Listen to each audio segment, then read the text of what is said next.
Alrighty, it is that time again where I'm just gonna make a clown of myself and do some F1 predictions. Hello everyone, it's Liam Catterson here, and it's finally time for the 2026 F1 predictions in regards to who finishes where, who will be champion of this year, and how delusional I'll be.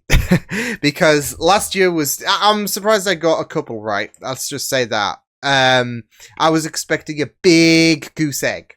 But this year could throw a bit more of an unknown into the mix, considering we're coming into a completely new regulation shift. There is a certain unknown about who will finish where.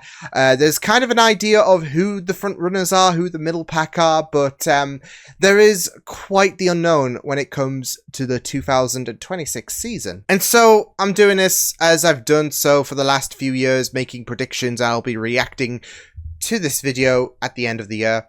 And yeah, I'm sure that's going to be a treat. But who knows? Maybe this will be a successful year for me. I think 2024 was a successful year for me, considering I got like, what, 5 out of 20, which is not bad.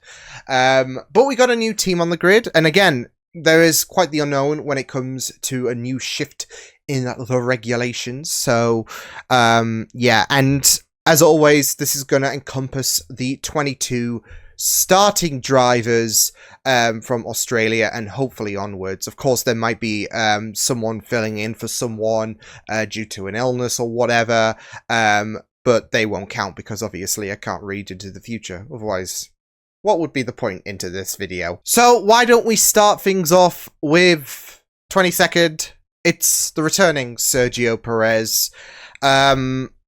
Yeah, I mean, well, you know what? I'm not going to mince it around. I'll do a little bit of a shortcut, and I'll also include Valtteri Bottas in 21st, because I think that Cadillac will ultimately be the slowest team on the grid. They're new, and they will take their time to get up there. So, yeah, they've got 2 experienced drivers. Who knows if they will both be around, or at least one of them will be around for the 2027 season, but I don't think Cadillac are going to be vying for points, or at least too many points compared to your midfield teams.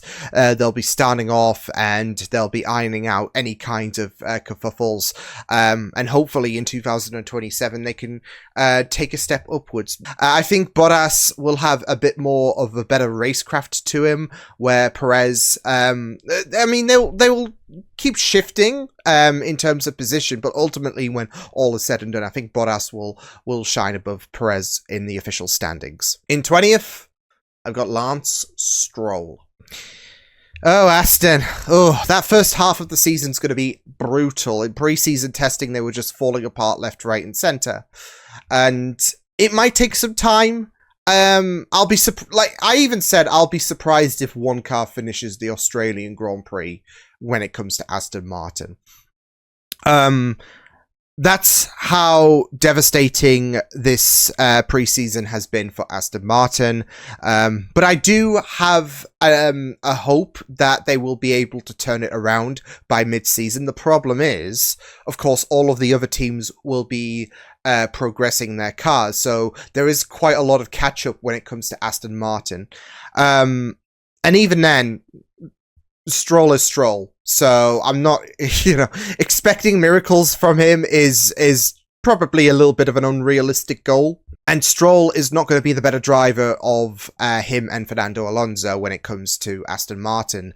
And considering how the top 4 teams might be pretty much stacked when it comes to, scoring points and all of that, it's going to be a struggle for Stroll to probably get into double digits when it comes to points. So I'm going to do a little shortcut like I did with the Cadillacs, because I've got in 19th and 18th the 2 Racing Bulls, Minardis, Toro Rossos, whatever you want to call them. I've got in 19th Arvid Lindblad, 18th Liam Lawson.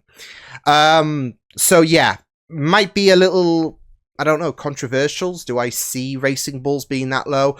Well, I think their long run test, or their long run pace, should I say, in the tests, it didn't look too optimistic. Again, it might be difficult to score points when you got to consider the top 4 teams, and then there's only 2 extra places in terms of point scoring. That said, Lindblad, bit of a reckless junior year in the past. And of course, this will probably be a year where he will iron out certain mistakes and all of that. But of course, again, it's a bit of a learning curve. Red Bull have so much faith in him. This year is going to be a year where he's not necessarily... Well, he might prove himself a little, of course, but it's going to be a learning curve to iron out certain mistakes. And again, with Lawson in 18th, again, he's going to be the better of the 2 drivers, in my opinion. But, of course, Lindblad can learn a bit from him. And again, you can only do so much if there's 2 extra points on offer. Maybe, points positions, should I say. Maybe 3 if one of the big 4 teams has a DNF or 2, etc. But still, I think that Lawson... he might have a full season with one specific team, of course. He's been having this roller coaster journey, of course, as we know. But, Lawson, I don't know about him. He's not exactly a driver that shines, in my opinion. But, again, I think out of him and Lindblad, he's gonna be the better of the 2, in my opinion. In 17th, I've got Gabriele Bortoleto. So yeah, new engine for Audi. I do expect some kerfuffles. Like I said, with a new engine. So yeah, I mean, Audi did look good. But again, the same problems with the Racing Bulls. I mean, when you've got the top 4 teams who do look a little bit bulletproof and 2 extra positions, you can only do so much. And there are some midfield teams that I do rank higher, and of course, it's going to be a bit difficult. So, but Gabriel, he did decent, in my opinion, with his debut season, sometimes getting the better of his senior teammate, Nico Hülkenberg. But yeah, I still feel like Gabby will be able, if he can, get the better of Hülkenberg at times, be able to score some decent points if Audi can fight some of the midfield teams, because I think people might be kind of... It's funny me saying this and me ranking Gabriel in 17th, but I think people might be sleeping on Audi a little bit, because they are pretty in other, racing series, they are pretty dominant and whatnot. And again, like with Cadillac, albeit them being in a bit more of a better position, I feel, it will take some years for them to get up there. And I can see probably entering the next decade, Audi being one of the bigger teams, maybe being amongst the top 4. So, yeah. But for now, this is Audi's first foray when it comes to like them being a part of a Formula 1 team, with them being its own team, its own engine. There might be issues, and Gabby might be able to snag a point or 2. 16th, and this is a little bit controversial, I feel, but again, I feel like there might be positive signs, but we'll see. I've got Fernando Alonso. So, as I've mentioned, great start for Aston Martin, isn't it? Yeah, it's just like deja vu. 10 years on from McLaren Honda's GP2 engine, we've got F3 engine, Aston Martin. Yeah. Like I said, though, they've got Newey at the helm. Well, I didn't say about Newey, but there is the hope that they might be able to figure stuff out mid-season. This is probably best case scenario for me, because again, they got Newey at the helm, and I think I saw something about the fact that they figured out what is the problem, but we'll just have to see how things go, because Alonso and Honda, it's just like water and electricity at this point. But yeah, if they do figure their stuff out, which I kind of am expecting, again, when it comes to the Aston Martins, Alonso's going to be the better of the 2 by a country mile. So I do kind of expect, like, maybe towards the twilight of this season, that Aston might suddenly become pretty efficient when it comes to scoring points and all of that. And then in 2027, they will have mitigated all of the, well, most of the problems. Whether Alonso is going to be staying in 2027 is another matter. Yeah, best case scenario, like I said, Aston, they do solve their issues, and there you can see Alonso scoring points probably frequently towards the ending of the season. In 15th, I've got Alex Albon. Yeah, Williams. Ooh, yeah, tricky, isn't it? They didn't show at the shakedown. They're a little bit on the back foot. They're a little bit on the chonky side in terms of the weight. And again, like with Aston Martin, I do kind of expect things to iron out a little. But when it comes to the battle between Alex and Carlos, Carlos is, I mean, getting 2 podiums last season was not something on my bingo card when it came to Carlos. I kind of expected him to have a good season, but not that good of a season. And again, I think Alex is just going to kind of crumble when it comes to, you know, him versus Carlos. I think that they are a good duo, but again, with the Williams car, it's not looking too great at the minute. They could probably get better over time, but with preseason being a hassle, I do see them improving as the season does go on. In 14th, I've got Franco Colapinto for the Alpine. Now, I have this is going to be weird to say, but I have high hopes for Alpine. It sounds weird to say considering 2025 was a nightmare year for them, but they did put all of their eggs in 2026, and they look pretty good in preseason testing.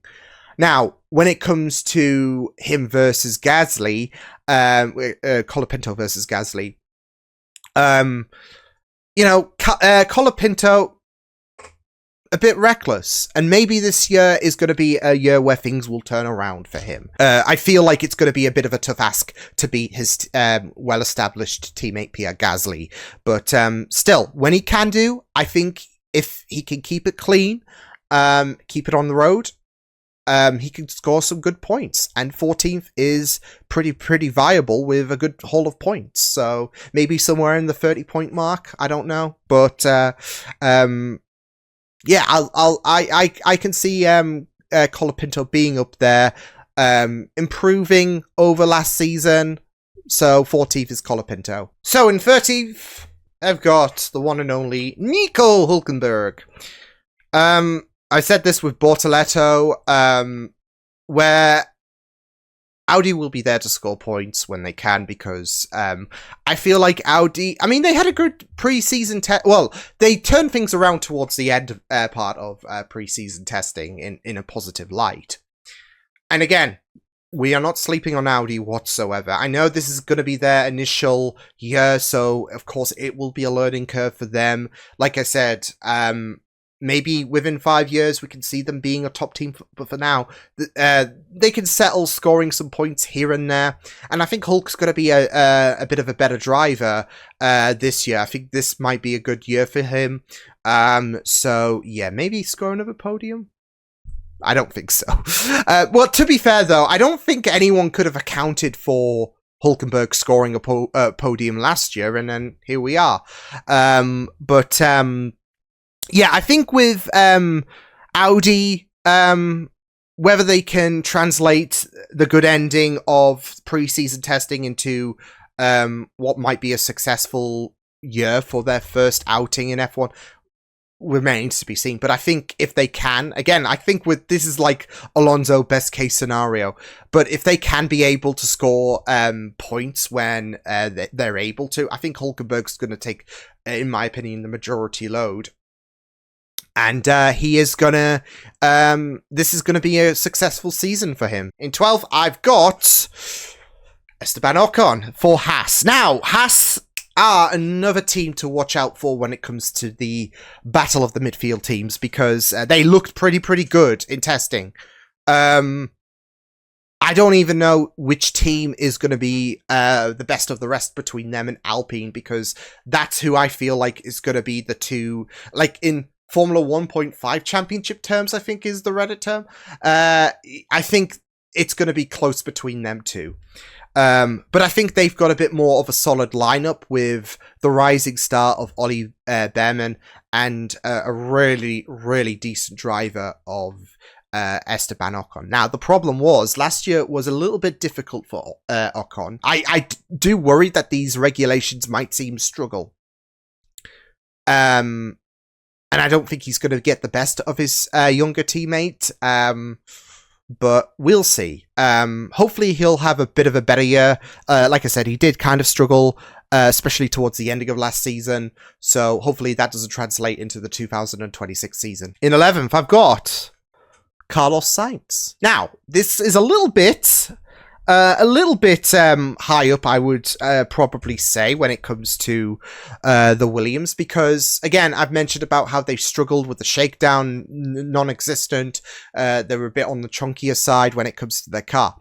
However, I do feel like they'll be able to, iron out any kind of issues, and I think Sainz will be there. I dare say get another podium, because he got 2 podiums last season, and Williams were just on fire last season. I don't expect them to be as amazing as they were last year, but I think, especially with the kind of difficult start to a season, but Sainz is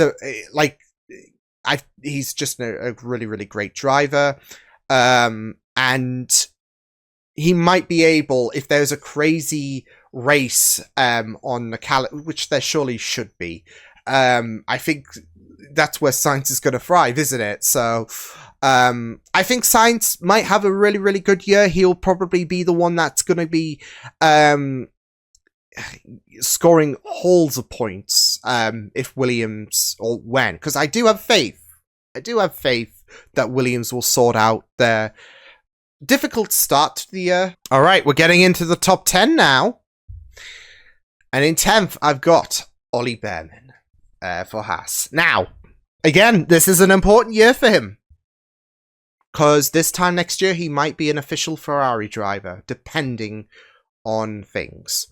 But even so, I mean, I think with Haas being in a very, very lucrative position when it comes to the best of the rest, this is going to give a chance for Ferrari to assess Ollie, to feel like, you know what, okay, he's definitely a candidate. Now, I know he's racked up quite a few penalty points, so last year was, it wasn't without its consequences. So yeah, what is he on, like 10 penalty points before he gets a race ban? So it's not looking good. But he is a decent driver. And again, this is a very, very important year, not just to iron out those mistakes, but to give Ferrari something to look forward to, because we don't know, like Lewis could announce his retirement middle of 2026, kind of like how Sebastian Vettel did. Leclerc could be jumping ship to another team. There's a lot of ambiguity in terms of who the 2027 lineup is going to be when it comes to the prancing horse. Not only that, but to also bring Haas to the best of the rest, because again, I think Haas have the better lineup in my opinion. So if Oliver is gonna, Oliver Behrman is gonna be able to beat Ocon, he needs to really, really prove himself. And that's why I've got like Gasly, Pierre Gasly, as the best of the rest in terms of the drivers in 9th. He needs to catch up with Gasly, I feel, because Gasly, brilliant driver. And that Alpine is going to be, I think it's going to be his best friend this season. The 2025, he of course did struggle because Alpine were not really in a great place, but he still managed to bag a good chunk of points for Alpine.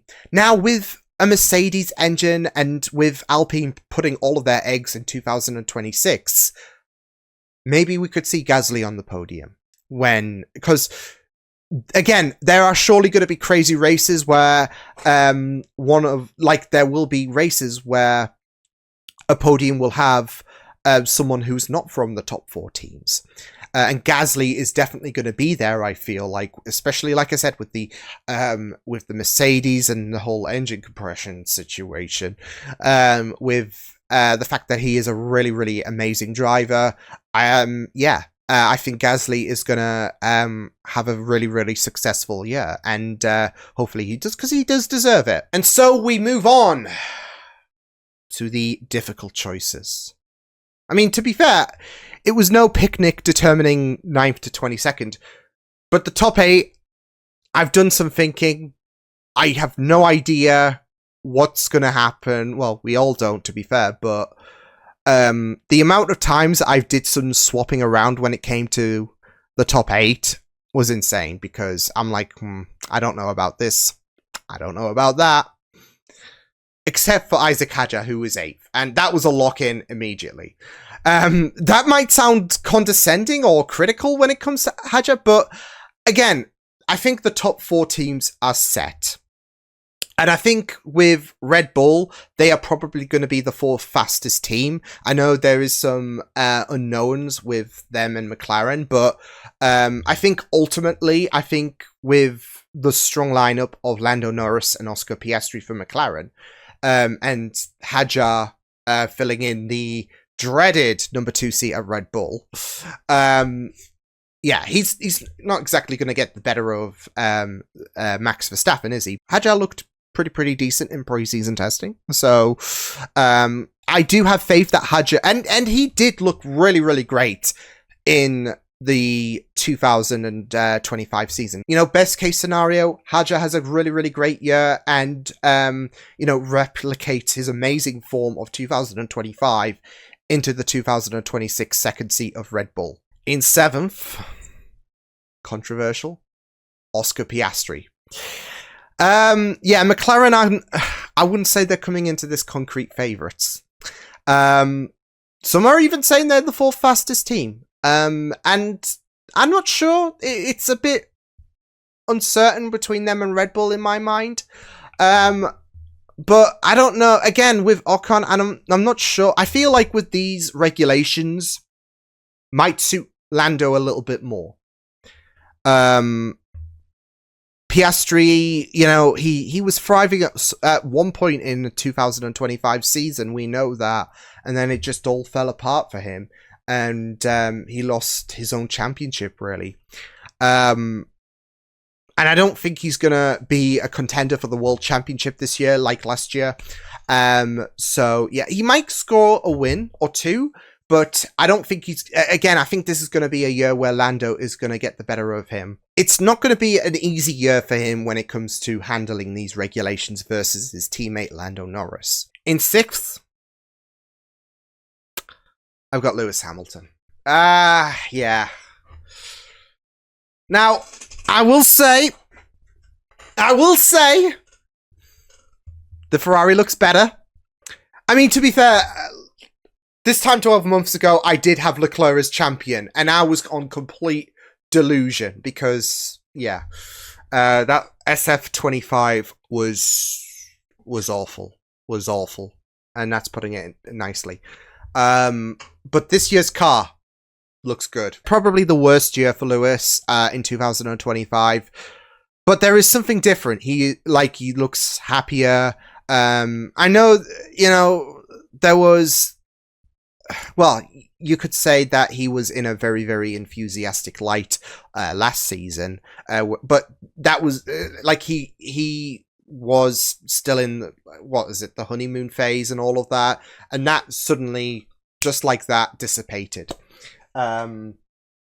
This year, though, he even wrote he even wrote a post on LinkedIn, for crying out loud, as well as his Instagram, talking about his, just hyping himself up and feeling refreshed and all of that.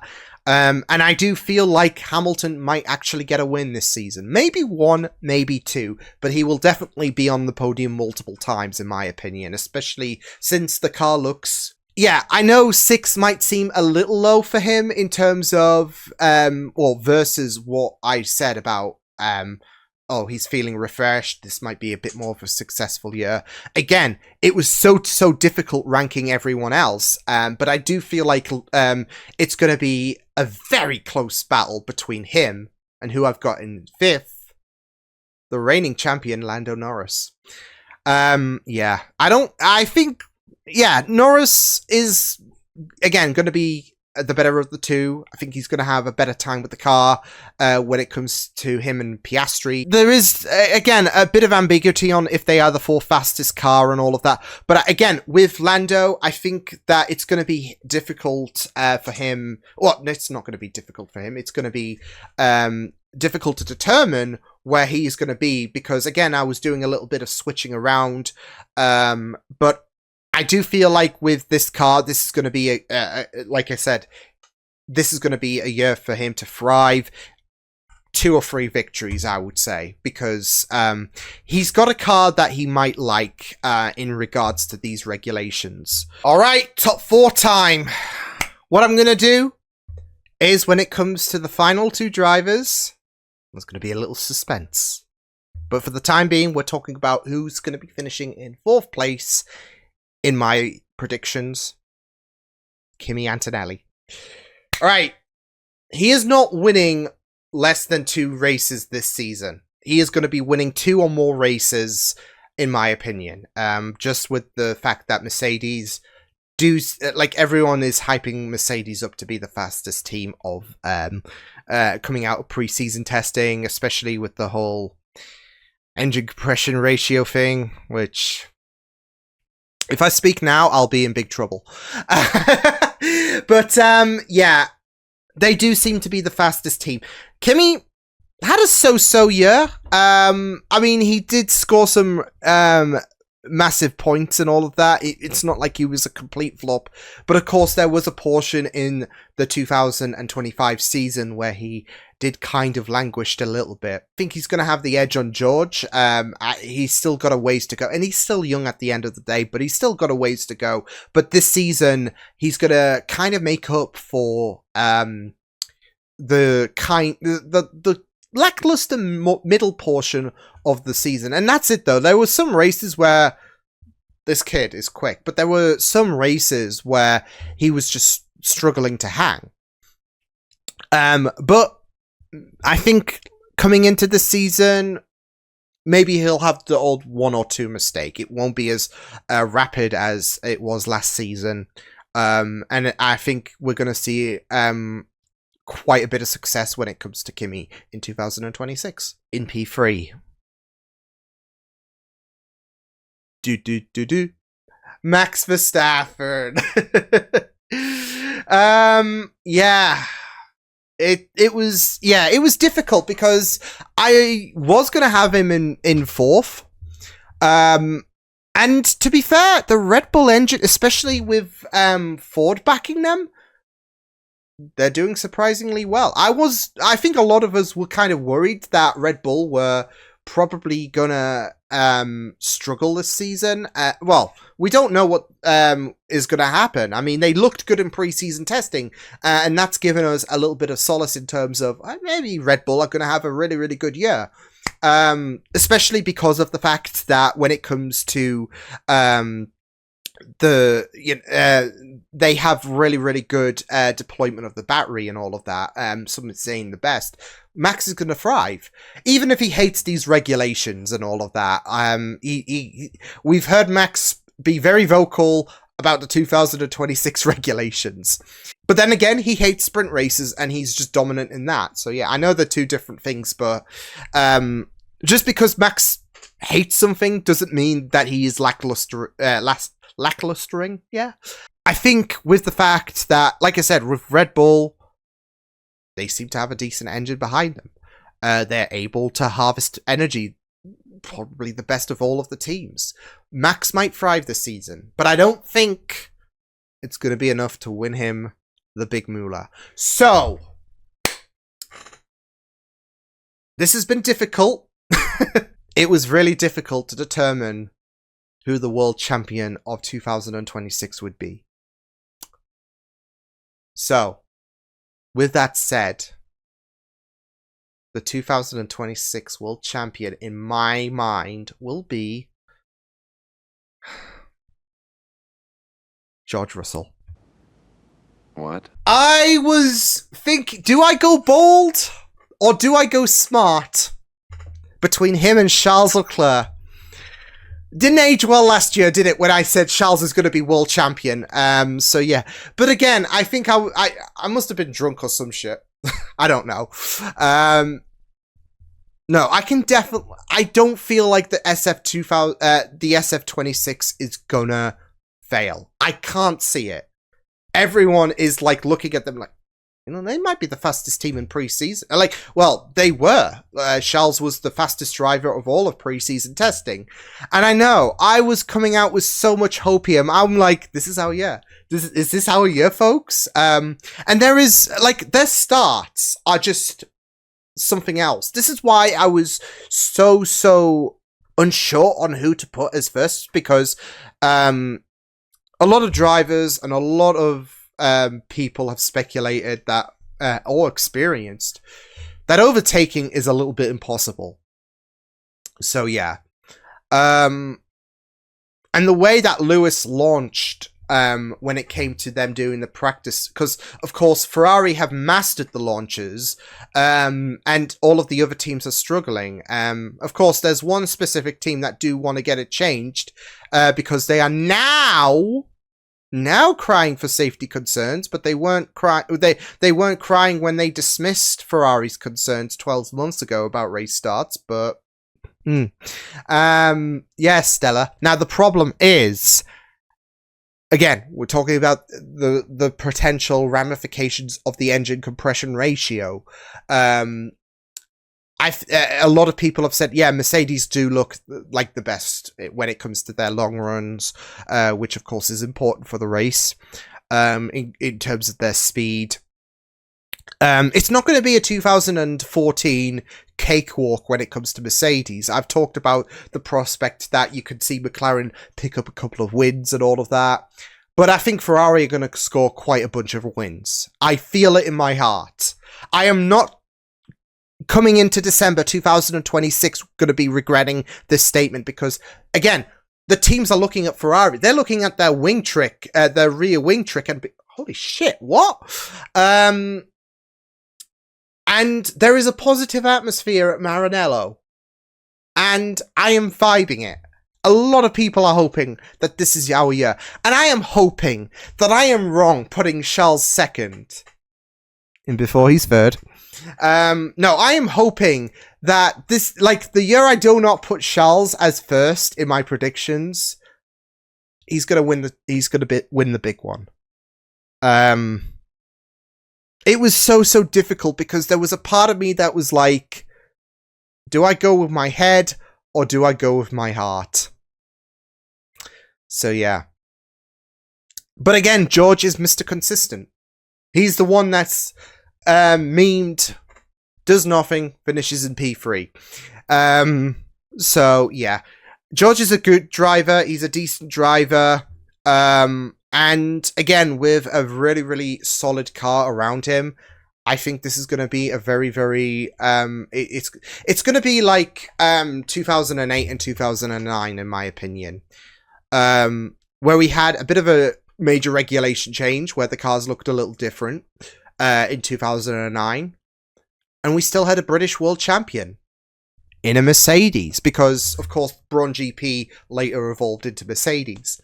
But of course, in 2008, that was won by a McLaren driver. As you know, Lewis Hamilton. And then the following year, another British driver won, which was Jenson Button. And I feel like we might have that here, where last year it was Lando Norris, but this year it's going to be a different British driver, in the name of George Russell. I think Mercedes have been prepping for these. I mean, so have Ferrari. They focused on. They sacrificed their 2025 season for 2026, but I think Mercedes have been pretty much prepared. There's the whole fanfare about the whole engine compression ratio thing. But of course, Ferrari have their tricks as well, which again, McLaren have thrown a hissy fit about. But still, overtaking, yeah, it sure is tricky, but not impossible. And so I can see there being a two-horse, well, maybe even, right. So when it comes to, and this is again me on hopium, I can see there potentially being a freeway for the championship between George, between Max, between Leclerc. Because again, Red Bull, they do have a decent car about them, but I think Ferrari and Mercedes, they're going to be the team. I think it's going to be like 2000, the late 2010s eras, where sometimes Ferrari were the fastest team, sometimes Mercedes were the fastest team, and yeah. But when all is said and done, I think Mercedes might have, again, their long runs look a bit more solid. But Ferrari look pretty solid as well when it comes to long runs. I just think that Mercedes might have the better car. So, yeah. With that said as well, I'm going to rank where the constructors are concerned when it comes to the 2026 season. So, last, I've got Cadillac. No brainer there. In 10th, I've got Racing Bulls. 9th, Aston Martin. Alonso going to be coming in clutch there. 8th, I've got Audi. 7th, Williams. In 6th, I've got Alpine. In 5th, I've got Haas. In 4th, I've got McLaren. 3rd, Red Bull, but just. 2nd, Ferrari. 1st, Mercedes. There you have it. I'm hoping I'm wrong about the first place prediction. I mean, come on. I'm not going to be like, yeah, I hope that our rival team wins. So, but there was a huge part of me that's like Leclerc. I'm hoping. I was coming out of preseason testing, and I'm still coming out of preseason testing with 1 week to go before the first practice of Australian. I'm still coming into this whole situation with a lot of hopium. Again, I know I said this in 2025, and may have been a bit delusional, but I think a lot of people have been talking and have been hyping Ferrari up as maybe they could become champion contenders. The universal agreement is that Mercedes seem to be the car to beat, yeah. Unless, I mean, to be fair, all of the teams are sandbagging, so we don't know how big the deficit is when it comes to Mercedes versus the rest, but I do hope it's minimal, and I do hope that Ferrari might have a bigger surprise in store for Mercedes, so, but, yeah. Anywho, that was my predictions for the F1 2026 season. I'll see you guys next time. Hope you guys enjoyed this video. Hope you guys take good care of yourselves, and until the next time, toodles!